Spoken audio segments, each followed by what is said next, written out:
आप लोग एक बात बताओ, ठीक है। आप लोग सब कुछ पढ़ते हो, जैसे मान लो कि आपने पढ़ाई स्टार्ट की, नर्सरी में आपने एडमिशन लिया, उसके बाद आपने स्कूलिंग कंप्लीट की, 1 2 3 4 5 6 7 8 9 10 पढ़ा था, 12 तक पढ़ा, आपने स्कूलिंग कंप्लीट की, उसके बाद आपने ग्रेजुएशन कंप्लीट किया। तो जो जो आपने चीज़ें पढ़ी हैं, बायोलॉजी, केमिस्ट्री, फिजिक्स, मैथ हो गई, सोशोलॉजी हो गई, ज्योग्राफी हो गई, क्या लाइफ में वो सारी चीज़ें काम आती है? बिल्कुल नहीं आती है। उसका कुछ ही हिस्सा लाइफ में काम आता है, प्रैक्टिकल लाइफ में। Same as it is trading में भी है।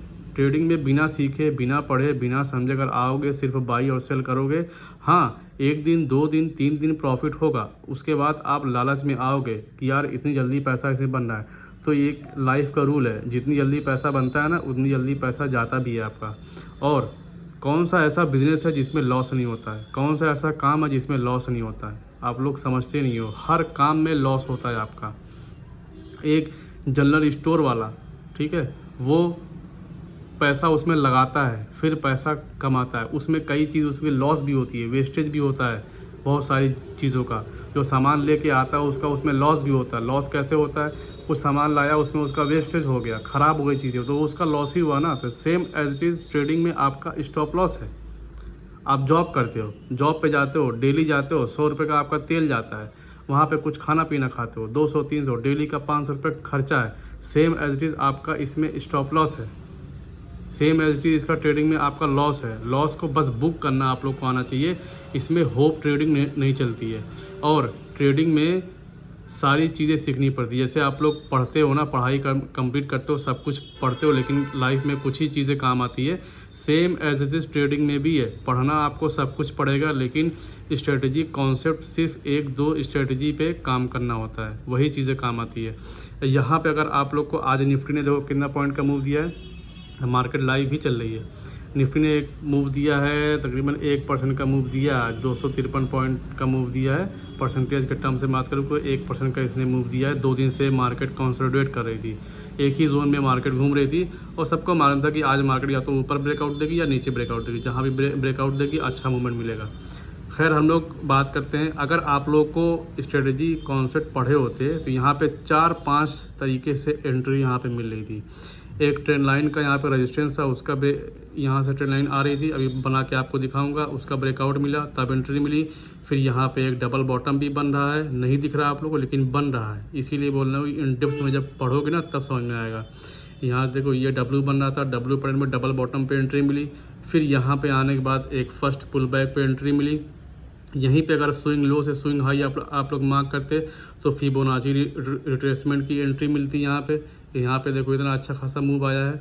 और अगर आप लोग इंडिकेटर बेस पे एंट्री लेते तब भी आप लोग को 9 EMA 15 EMA का इंडिकेटर है, एक बहुत अच्छा इंडिकेटर है। जब भी वो क्रॉस ओवर देता है, जब 9 EMA क्रॉस करता है 15 EMA को, तो वहाँ पे लोग बायर एक्टिव होते हैं, वहाँ पे बाइंग आती है। ठीक है, आइए मैं दिखाता हूँ कि यहाँ पे कैसे कैसे आप लोग को एंट्री मिल रही थी।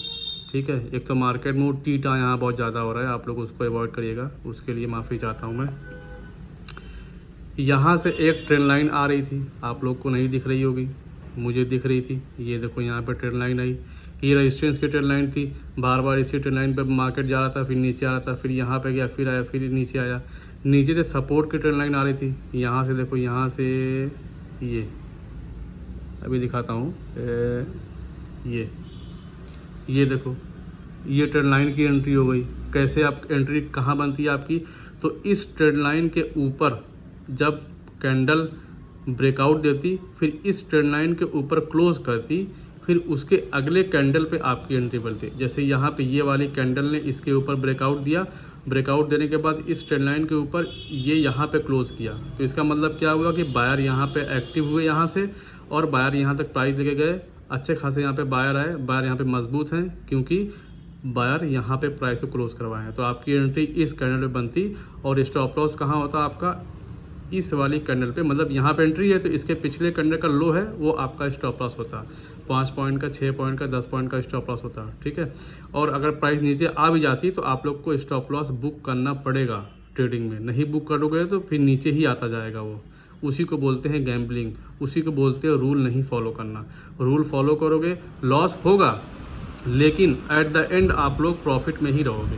ठीक है, लाइट आ गई है, फैन ऑन हो गया है, तो हो सकता है कि उसकी थोड़ा सा नॉइस आए, उसके लिए माफ़ी चाहता हूँ। अब यहाँ पे देखो, डब्ल्यू पॉइंट की भी एंट्री मिल रही थी। यहाँ से प्राइस नीचे आया, फिर ऊपर गया, फिर नीचे आया, तो एक डब्लू बना ना यहाँ पे, डब्लू यहाँ बन रहा है ना। अगर डब्लू बनते हुए नहीं दिख रहा है तो आप लोग एक काम करो, इंडिकेटर पे जाओ और यहाँ पे सर्च करो जिगजैग, सर्च करो।